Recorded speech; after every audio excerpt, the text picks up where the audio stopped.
Hello guys. आज हम अपने नॉर्मल कोर्स के लेक्चर से हटकर एक पैनल डिस्कशन करेंगे जिसका शीर्षक होगा प्रोटोटाइपिंग। आज इस पैनल डिस्कशन में हमारे साथ होंगे अनुष्का और शुभी। तो चलिए सबसे पहले समझते हैं कि प्रोटोटाइपिंग क्या होता है। तो प्रोटोटाइपिंग हमारी एप्लीकेशन को बनाने या डिज़ाइन करने का एक तरीका होता है जिससे हमें ये पता चलता है कि हमारी एप्लीकेशन या वेबसाइट बनने के बाद कैसी दिखेगी और ये हमारी जो उपभोक्ता है यानी कि जो यूज़र है उसकी क्या क्या परेशानियों का समाधान करेगी और क्या उसको डिज़ाइन पसंद आएगा या नहीं आएगा। तो प्रोटोटाइप हमारे पास 3 तरीके के होते हैं: हाई फिडेलिटी, मिड फिडेलिटी या लो फिडेलिटी। लो फाइल में हम एकदम सादगी से और आसानी से अपने आइडियाज़ को दर्शाते हैं। इसमें हम हमारी जो एप्लीकेशन या वेबसाइट है इसकी मुख्य फंक्शंस या मुख्य फंक्शनैलिटीज़ क्या होंगी उसको एक साथ दिखाते हैं ताकि हमें ये पता चल सके कि हमारी जो एप्लीकेशन है वो क्या करना चाह रही है और क्या इसमें हमारे पास ऐसे फीचर्स हैं जो हमारी प्रॉब्लम स्टेटमेंट का जो हमने सॉल्यूशन बनाया है उससे अलाइन हो। इसमें हम ज़्यादातर कोई भी रंग या ग्राफिक्स का इस्तेमाल नहीं करते और ज़्यादातर इसे हम एक पेन और पेपर लेकर बनाते हैं। तो अनुष्का, आपको ऐसा क्यों लगता है कि प्रोटोटाइपिंग हमारे डिज़ाइन प्रोसेस का एक महत्वपूर्ण हिस्सा है? और साथ ही में हमें ये भी बताएं कि लो-फाई प्रोटोटाइपिंग की डिज़ाइन प्रोसेस में क्या ज़रूरत है? जो लो-फाई प्रोटोटाइपिंग है वो डिज़ाइन प्रोसेस का एक बहुत ही महत्वपूर्ण हिस्सा है, क्योंकि ये आइडियाज़ को टेस्ट करता है, फीडबैक लेने में मदद करता है, उसे इम्प्रूव करने में मदद करता है और जो क्विक और इफ़ेक्टिव तरीका है ये। तो जो लो-फाई प्रोटोटाइपिंग है उसकी काफ़ी सारी ज़रूरतें हैं, जैसे जल्दी बन जाता है और सस्ता होता है बनाने में, क्योंकि ये ज़्यादातर हम लोग पेपर पे बनाते हैं, स्केच करते हैं या फिर वायर फ्रेम्स यूज़ करते हैं बनाने के लिए। दूसरा है कि ये यूज़र फीडबैक लेने में बहुत ही आसान होता है। तीसरा कि फंक्शनैलिटी पे फोकस करते हैं ना कि विजुअल्स पे, तो आसानी से बदलाव किया भी जा सकता है इसमें। ये डिज़ाइन का अर्ली स्टेज में डायरेक्शन सेट करता है, करने में मदद करता है, क्योंकि ये यूज़र सेंटर्ड अप्रोच पे फोकस करता है। बहुत सही बताया कि जो हमारा लो फिडेलिटी प्रोटोटाइप है ये बहुत ही जल्दी और बहुत ही सादगी से हमें ये बताता है कि क्या हम एकदम ठीक दिशा में जा भी रहे हैं और हमारा जो यूज़र है उसे ये कैसा लग रहा है। साथ ही साथ इसकी हमारे डिज़ाइन प्रोसेस में एक बहुत ही महत्वपूर्ण ज़रूरत है जो है कि ये हमें हमारा आइडिया पहले ही टेस्ट करने के इवन डेवलप करने से पहले ही टेस्ट करने में काम आ जाता है। तो जनरली ये बहुत बाहर कहा और सुना जाता है कि प्रोटोटाइपिंग अलग अलग टीम्स में कोलैबोरेशन बढ़ाती है।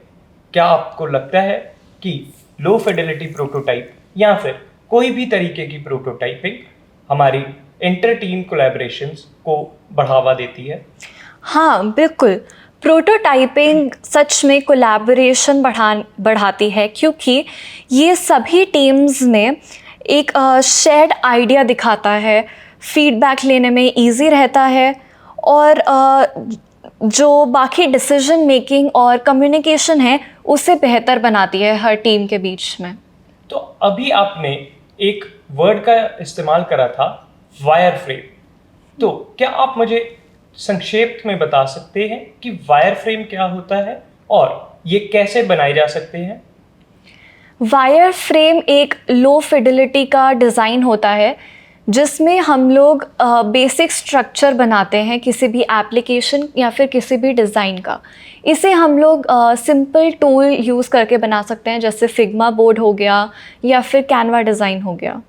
जैसे आपने अभी 2 टूल्स की बताया कि फिग्मा और भी कई हैं। क्या आप हमें और इसके ऊपर बता सकते हैं कि कौन कौन से ऐसे टूल्स हैं जो एक लो फिडिलिटी प्रोटोटाइप बनाने के लिए या वायर फ्रेम्स बनाने के काम आ सकते हैं? हाँ बिल्कुल। लो-फाई प्रोटोटाइप्स बनाने के लिए जो टूल्स जैसे फिग्मा हो गया, पेन पेपर पे भी बनाते हैं हम लोग, कैनवा पे बनाते हैं, फिर मीरो भी यूज़ करते हैं, विमसिकल होता है। ये कुछ टूल्स हैं जो हम लोग यूज़ करते हैं। ये सिंपल होते हैं और क्विक डिज़ाइन में मदद करते हैं हमारी।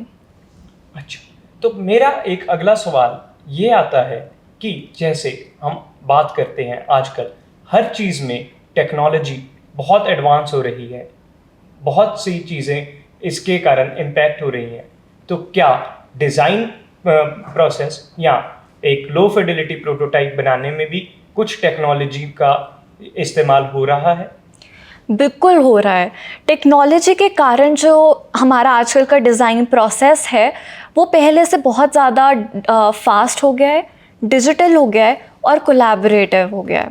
पहले जो डिज़ाइन प्रोसेस होता था वो मैनुअल होता था, लेकिन अब टूल्स और एआई की मदद से हमारा जो डिज़ाइन प्रोसेस है वो बहुत ही आसान हो गया है, इंटरैक्टिव और एफिशिएंट हो गया है। जैसे अभी हमने बात करी कि एक लो फिडिलिटी प्रोटोटाइप बनाने के लिए हमारे पास अलग अलग सॉफ्टवेयर्स या टूल्स हैं, जिसमें मीरो, फिग्मा, कैनवा, विमसिकल और भी काफ़ी सारे हैं। तो मैं ये जानना चाहता हूँ कि इन सभी टूल्स में हमारे पास अलग अलग फंक्शंस होते हैं जो कि एक लो फिडिलिटी प्रोटोटाइप बनाने के लिए टाइम ले सकते हैं। और जैसे कि आपने पहले कहा था कि लो फिडिलिटी प्रोटोटाइप में हम ज़्यादा समय नहीं लगाते, तो हमें कितना अधिक से अधिक और मिनिमम से मिनिमम कितना टाइम एक लो फिडिलिटी प्रोटोटाइप बनाने में लगाना चाहिए? हमें कम से कम एक लो फिडिलिटी प्रोटोटाइप बनाने के लिए सिर्फ 1 से 2 दिन लगाने चाहिए, क्योंकि इसमें हम लोगों को स्ट्रक्चर पे ज़्यादा फोकस करना होता है, ना कि विजुअल्स पे, जैसे मैंने पहले भी बताया था आपको। तो मेरा एक और क्वेश्चन यहाँ पर आता है कि हमें एक लो फिडिलिटी प्रोटोटाइप में क्या क्या चीज़ें इंक्लूड करनी चाहिए। जैसे आपने कहा कि हम उसकी फंक्शनैलिटीज़ के ऊपर फोकस कर रहे हैं, पर हम अगर पेन और पेपर के ऊपर काम कर रहे हैं तो हम उसमें फंक्शनैलिटीज़ की वर्किंग शो नहीं कर पाएंगे। तो मैं ये जानना चाह रहा हूँ हम क्या क्या रख सकते हैं और क्या क्या नहीं रख सकते। लो-फाई प्रोटोटाइपिंग में हम लोग ज़्यादातर सिंपल लेआउट रखते हैं, क्लियर नेविगेशन होना चाहिए, बेसिक लेबल्स होने चाहिए, ज़्यादा कॉम्प्लेक्स नहीं होने चाहिए जो लेबल्स हम लोग बनाएं अपनी एप्लीकेशन में। कोई कलर्स यूज़ नहीं करने चाहिए हमें अपने लो-फाई प्रोटोटाइप में, क्योंकि वो फिर हमारा काम आता है मिड-फाई में। फिर हमें जो यूज़र फ्लो है हमारा वो अच्छे से दिखना चाहिए हमारे सामने वाले बंदे को जो यूज़ कर रहा है। और इसका फोकस, जैसे मैंने पहले भी बोला है, स्ट्रक्चर और फंक्शनैलिटी पे होना चाहिए। तो आपके हिसाब से लो फिडिलिटी प्रोटोटाइप की क्या क्या खामियां हैं, यानी कि उसमें क्या क्या दिक्कतें हैं जिसके कारण कि हमें एक हाई फिडिलिटी या मिड फिडिलिटी प्रोटोटाइप बनाना पड़ता है, जैसे कि आपने अभी बताया? लो-फाई की कुछ खामियां हैं, जैसे कम विजुअल डिटेल होती है उसमें, फिर हम लोगों की बहुत ही लिमिटेड इंटरएक्टिविटी होती है, और कॉन्सेप्ट का कंफ्यूजन हो जाता है कभी कभार कि किसी चीज़ को हम लोग कैसे बनाएं, क्योंकि जैसे आपने भी बोला था कुछ कॉम्प्लेक्स चीज़ें बनाना मुश्किल हो जाता है लो-फाई डिज़ाइन में, और जो कॉम्प्लेक्स आइडियाज़ दिखाना मुश्किल हो जाता है वही चीज़। तो सिर्फ बेसिक टेस्टिंग के लिए लो-फाई डिज़ाइन ठीक रहता है, लेकिन जब आपको थोड़े और कॉम्प्लेक्स आइडियाज़ अपने शो करने पड़ जाते हैं तब फिर हम लोग मिड-फाई डिज़ाइन और हाई-फाई डिज़ाइन पे जाते हैं। तो अनुष्का, यहाँ पर मेरा एक सवाल और भी है कि क्या हम अपना जो लो फिडिलिटी प्रोटोटाइप है उसकी भी यूज़र फीडबैक लेते हैं?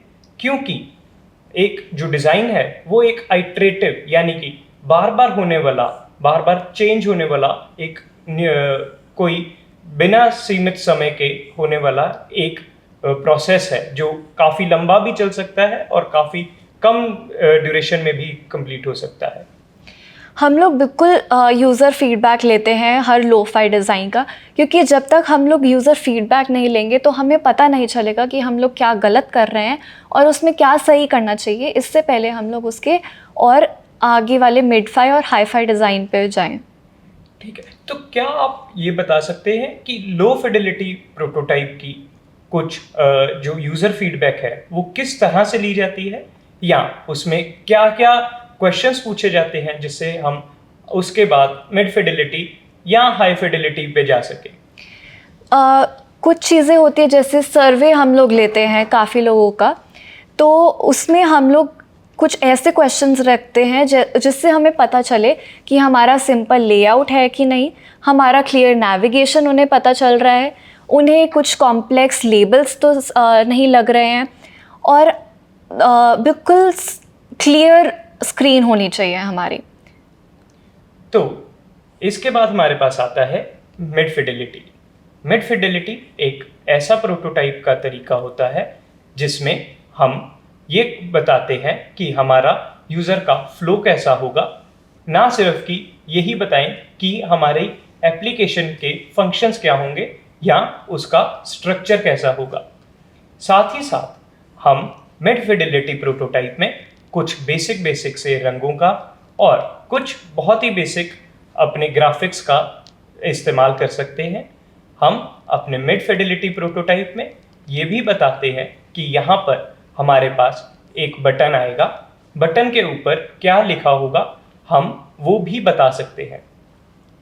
तो मेरा क्वेश्चन शुभी आपसे है कि मिड फिडेलिटी प्रोटोटाइपिंग किस तरह से लो फिडेलिटी प्रोटोटाइपिंग की चुनौतियों को हल करता है और डिज़ाइन को और निखारता है। जैसा कि अनुष्का ने बताया कि लो-फाई प्रोटोटाइप में हम यूज़र फ्लो को पे ज़्यादा फोकस नहीं करते हैं, तो हम मिड-फाई में हम यूज़र फ्लो को अच्छे से डिफ़ाइन करते हैं, स्ट्रक्चर करते हैं, हम उसके लेआउट को और ज़्यादा इम्प्रूव करते हैं जिससे कि यूज़र समझ पाए कि उसको कैसे अपने गोल तक पहुंचना है। हम यूज़र फ्लो को टेस्ट करते हैं मिड-फाई के ज़रिए। मैं आपसे अब अगला प्रश्न ये जानना चाहता हूँ, क्या जैसे हमारे पास एक लो फिडेलिटी प्रोटोटाइप बनाने के लिए अलग अलग टूल्स हैं, वैसे ही क्या हमारे पास मिड फिडेलिटी प्रोटोटाइप बनाने के लिए कोई सॉफ्टवेयर बेस्ड टूल्स है? तो मिड-फाई बनाने के लिए हम कैनवा यूज़ कर सकते हैं, हम फिग्मा यूज़ कर सकते हैं वायर फ्रेम्स बनाने के लिए। उसमें हम बहुत ही बेसिक कलर्स लगा सकते हैं, जैसे कि आपने बताया। हम थोड़े से विजुअल एलिमेंट्स डाल सकते हैं, लेकिन हम ज़्यादा विजुअल एलिमेंट्स का यूज़ नहीं करते हैं मिड-फाई में, क्योंकि वो सिर्फ यूज़र फ्लो को टेस्ट करने के लिए होता है, उनको कैसे नेविगेट करना है वो टेस्ट करने के लिए होता है। तो जैसे आपने अभी फिग्मा और कैनवा जैसे और मिरो जैसे कुछ टूल्स का नाम लिया, हम सब ये जानते हैं कि ये तीनों ही टूल्स हमें इवन फ्री वाले जो वर्जन्स हैं उनमें भी काफ़ी ज़्यादा फंक्शंस प्रोवाइड करते हैं, जिसके हिसाब से हम उनकी सहायता लेकर अपना एक मिड फिडेलिटी प्रोटोटाइप बना सकें। अगर हम उन सभी को इस्तेमाल करेंगे तो हमें बहुत ज़्यादा समय लगेगा, जिसके कारण कि हम अपने उस मिड फिडेलिटी की टेस्टिंग नहीं कर पाएंगे और उसे आगे हाई फिडेलिटी में तब्दील नहीं कर पाएंगे।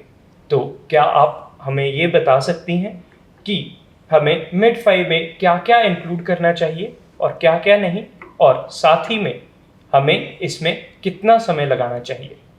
तो मिड-फाई में हमें बेसिक टेक्स्ट डाल सकते हैं, बहुत ही बेसिक कलर्स एंड विजुअल्स डाल सकते हैं। हमें नेविगेशन उसको यूज़र फ्लो बनाने के लिए हम उसमें यूज़र फ्लो डिफ़ाइन कर सकते हैं। हाँ, अगर हमारा ऐप बहुत ही सिंपल है या फिर हमारी वेबसाइट, हमारा डिज़ाइन बहुत सिंपल है, तो हमें बस 2 या 3 दिन में अपना मिड-फाई बना लेना चाहिए। लेकिन अगर हमें बहुत ही कॉम्प्लेक्स डिज़ाइन बनाना है जिसमें बहुत सारे डिटेल्स हैं, बहुत सारा नेविगेशंस हैं, तो हम उसमें 4 से 5 दिन लगा सकते हैं। उसके बाद हम यूज़र से अपना प्रोटोटाइप टेस्ट करवाते हैं, जिससे कि हम अपने प्रोटोटाइप पर सुधार कर सकें, जिसमें हम 1 से 2 दिन लगा सकते हैं। तो आपके हिसाब से मिडफाई के लिए क्या यूज़र फीडबैक होना चाहिए? मतलब हमें कैसे प्रश्न पूछने चाहिए हमारे यूज़र से जब हम एक अपना मिड फिडेलिटी प्रोटोटाइप टेस्ट करवा रहे हों, ताकि हमें ये पता चल सके कि जो हमने अभी तक डिज़ाइन बनाया है क्या वो हमारे यूज़र की सारी परेशानियों को हल कर रहा है या नहीं। तो सबसे पहले हम अपना मिडफाई प्रोटोटाइप अपने यूज़र्स को दिखाते हैं कि ये हमारे फ्रेम्स हैं, ये ऐसे नेविगेशन हमारे हैं। फिर हम उन्हें टेस्ट करने के लिए दे देते हैं। जब वो टेस्ट कर लेते हैं, हम उनसे प्रश्न पूछते हैं कि आपको हमारा डिज़ाइन समझ में आ रहा है या नहीं आ रहा है, क्या वो अपना हमारा प्रोटोटाइप यूज़ कर पा रहे हैं या नहीं कर पा रहे हैं, क्या कुछ चीज़ उनको कंफ्यूजिंग लग रही है, क्या कोई ऐसी चीज़ है जो उन्हें पसंद नहीं आ रहा है, या फिर कोई ऐसी चीज़ जो उनको मिसिंग लग रही है, जो हमने इंक्लूड करना रह गया है और हमें इंक्लूड करना चाहिए बाद में, और उनके हिसाब से और क्या क्या बदलाव होना चाहिए हमारे पेजेस और वायर फ्रेम्स में। तो एक मिड फिडेलिटी प्रोटोटाइप बनाने के बाद हमारे पास एक हाई फिडेलिटी प्रोटोटाइप बनता है, जो एक हमारे मिड फिडेलिटी प्रोटोटाइप का ही एक बेहतर वर्जन होता है। तो मैं आपसे ये जानना चाहता हूँ कि आपके हिसाब से एक मिड फिडेलिटी प्रोटोटाइप को हमें कब एक हाई फिडेलिटी प्रोटोटाइप में तब्दील करना चाहिए, और हमें ये किस तरह से पता चल सकता है कि अब हम एक हाई फिडेलिटी प्रोटोटाइप बनाने के लिए तैयार हो गए हैं। तो जब हम यूज़र से उनका फीडबैक ले लेते हैं, हम उसको अच्छे से देखते हैं, हम उससे अपने प्रोटोटाइप में सुधार करते हैं। जब एक पॉइंट के बाद यूज़र्स को लगता है कि उनका फ़्लो एकदम सही है एंड वो अपने गोल्स तक बहुत ही आसानी से पहुंच पा रहे हैं, तो हम मिड फिडेलिटी से हाई फिडेलिटी पे शिफ्ट कर सकते हैं। हमारे स्टेक होल्डर से हम बात कर सकते हैं कि क्या उन्हें हम यूज़र फ़्लो सही लग रहा है या नहीं लग रहा है, क्या हमारे प्रोटोटाइप से वो सेटिस्फाई हैं।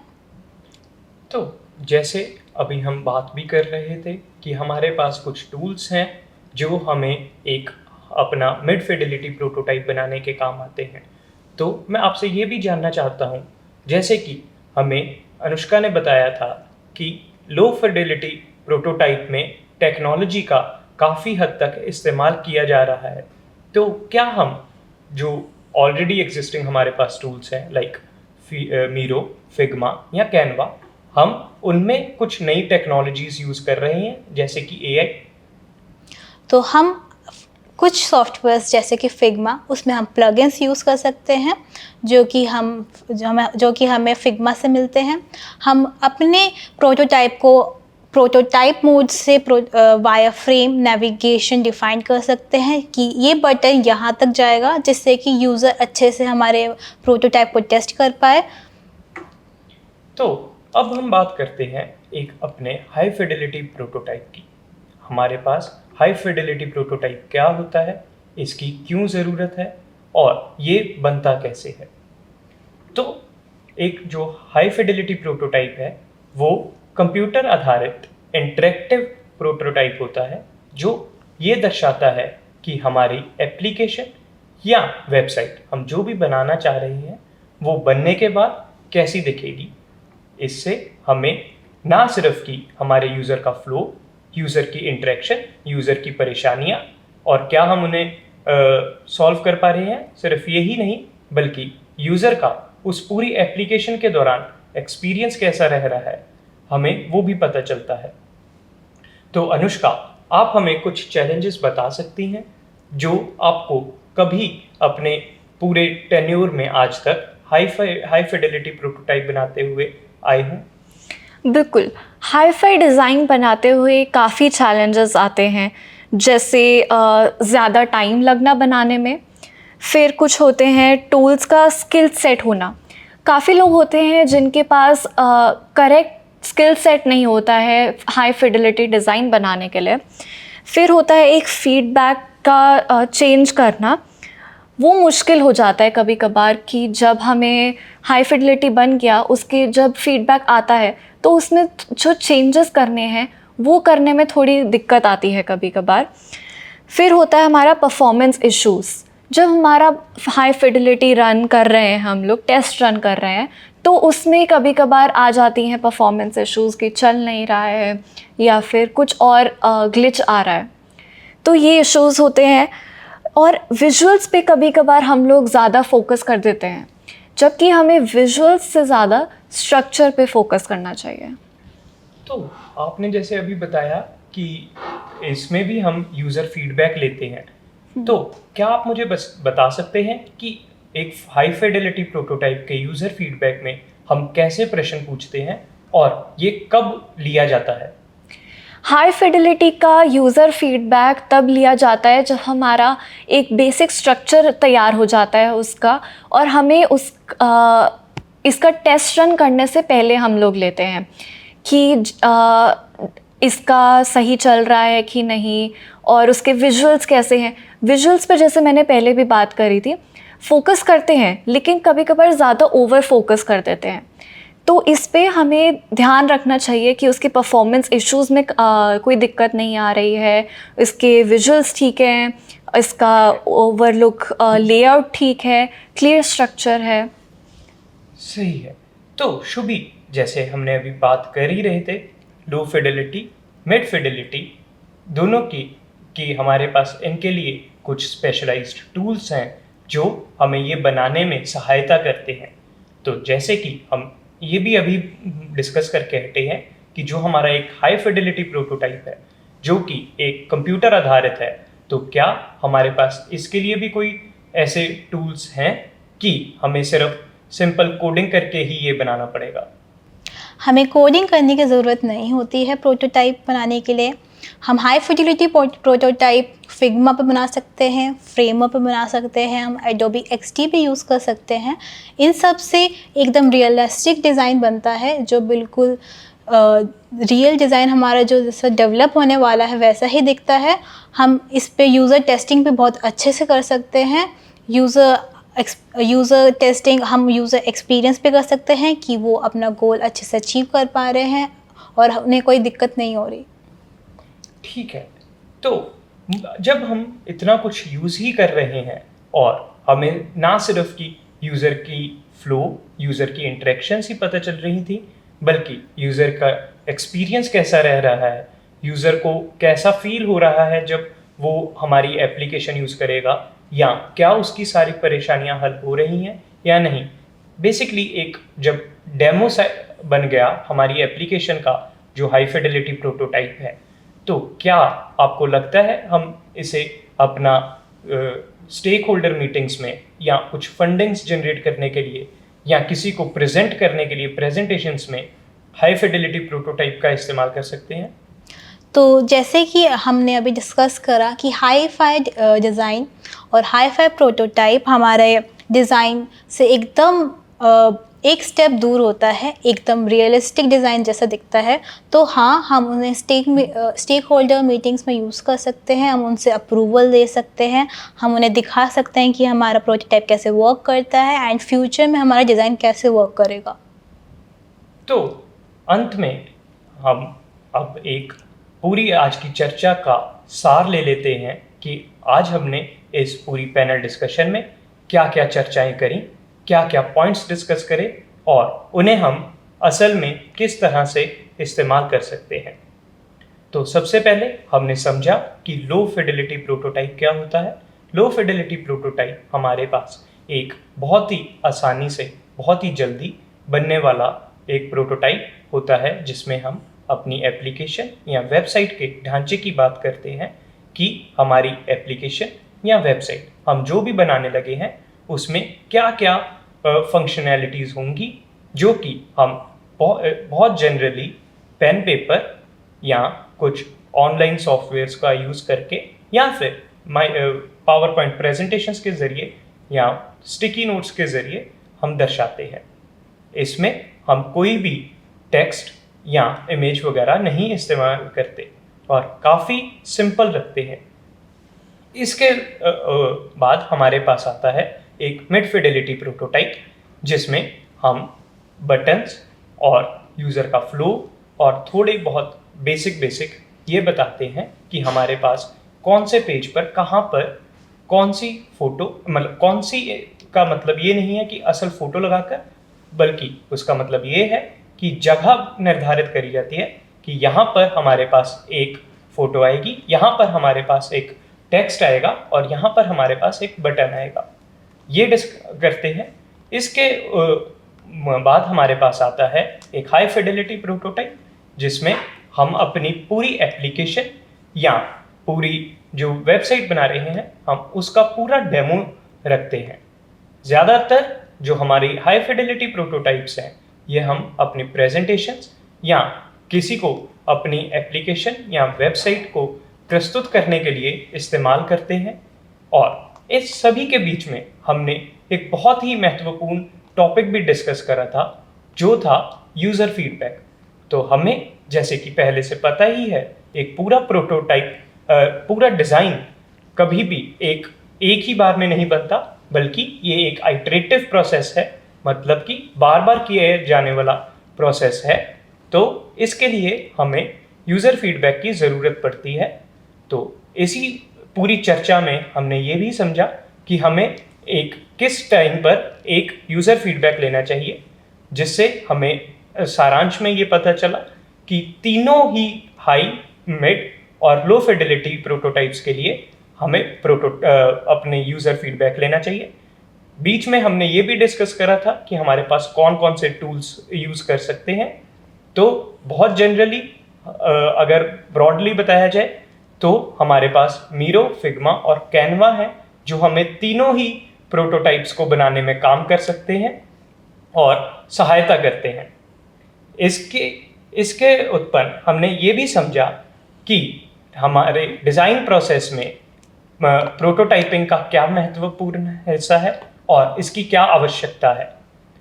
अंत में हम ये आशा करते हैं कि आप सब लोग ये सारी डिस्कशंस से प्रभावित होकर अपना एक प्रोजेक्ट बनाएंगे, जिसमें आपको ये हाई, मिड और लो फिडेलिटी प्रोटोटाइप में की लिए जितने भी सुझाव मिले हैं आप उनका इस्तेमाल करेंगे। धन्यवाद।